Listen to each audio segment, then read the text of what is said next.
ნაცნობობით ადამიანთა დანიშვნას გვერდს ვერ ავუვლით, თუმცა მთავარი ისაა, რომ დამოკიდებულება შეიცვალა. ასე უპასუხა ტელეარხი 25 ჟურნალისტის მიერ დასმულ შეკითხვას საკადრო პოლიტიკასთან დაკავშირებით ბიძინა ივანიშვილმა. ვითარების გამოსწორება ერთბაშად შეუძლებელია. ასეთი იყო პრემიერის პასუხი ძალოვანი უწყებების მისამართით დასმულ შეკითხვაზეც. ბოლო პერიოდში კეთება, რომ არსებობს პრობლემები განსაკუთრებით აჭარაში.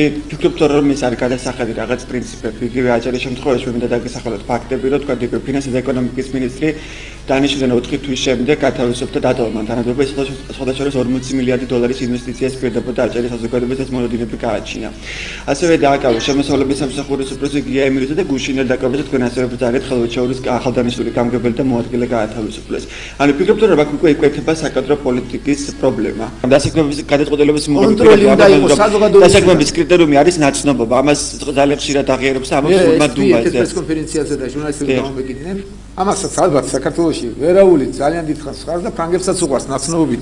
ტენდერები უნდა და მაქსიმალურად გამკაცდეს და იყოს ტენდერი სწორედ ხმარობს სიტყვას ტენდერი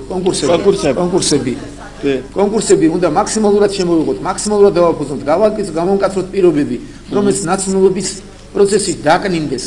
ბეჭდური მედია საშუალების აჭარა პიესის წარმომადგენელი ჯემალ მეგრელიძე 1 ოქტომბრის არჩევნებში დამარცხებული ქართული ოცნების მაჟორიტარების, მათ შორის შოთა ზოიძის დასაქმებით დაინტერესდა. ბიძინა ივანიშვილმა ხაზი ზოგადად ქვეყანაში დასაქმების პრობლემას გაუსვა. იგი გამოსავალს ბიზნეს სექტორის გაძლიერებაში ხედავს. 3 მაჟორიტარი დეპუტატი დამარცხდა, ასე ვთქვათ, ამ არჩევნებში ქართული ოცნებიდან, თუმცა მათ ნამდვილად ჰქონდათ რეალური შანსი, რომ გაემარჯვათ და ეს სხვა თემა.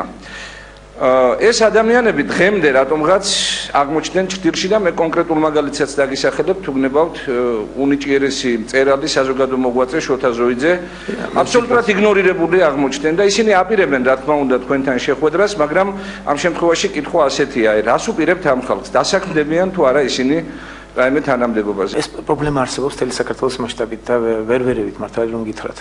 ძალიან რთულია დასაქმების პროცესი. ახლა ვცდილობთ გაძლიერებას ახალი პარტია ახლას ვეძახით ქართული ოცნება დემოკრატიული საქართველოს პარტიის გაძლიერებას და იქნებ იქ მაინც მე გავიხსენებ და მანამდე მოინიშნეს რომ ბატონი შოთას და ზიაც დავასახმოთ ახალ პარტიაში მაინც ვერ მოხდება სტრუქტურებში სახელმწიფოს ან პარტიულ სტრუქტურებში ამდენი ხალხის დასაქმება. ეს უნდა მოახერხოს ბიზნესმა, რაც ჩემი ყურადღების 80%-ს იჭერს. საბანკო თუ კერძო სექტორთან დავალიანების მქონე პირებისა და აჭარის ტელევიზიის სტატუსთან დაკავშირებით პრემიერს კითხვა აჭარის ტელევიზიის ჟურნალისტმა დაუსვა.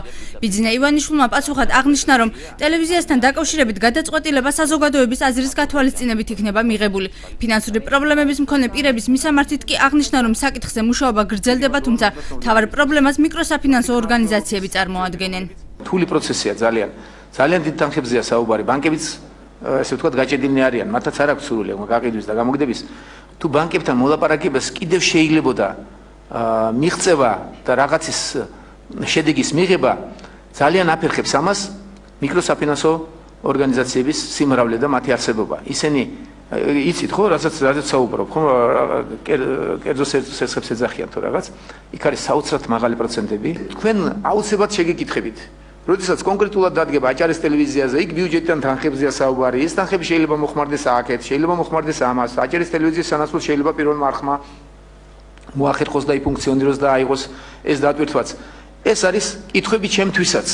რა ჯობია და როგორ ჯობია და ჩვენ ერთად დავსვათ ეს კითხვები ყველანმა ერთად და ერთად მივიღოთ გადაწყვეტილება. პრესკონფერენციაზე ჟურნალისტებმა პრემიერთან კომუნიკაციის საკითხზეც ისაუბრეს. ივანიშვილმა გაზსა და მედიკამენტებზე ტარიფების გაიაფებაზეც გაამახვილა ყურადღება.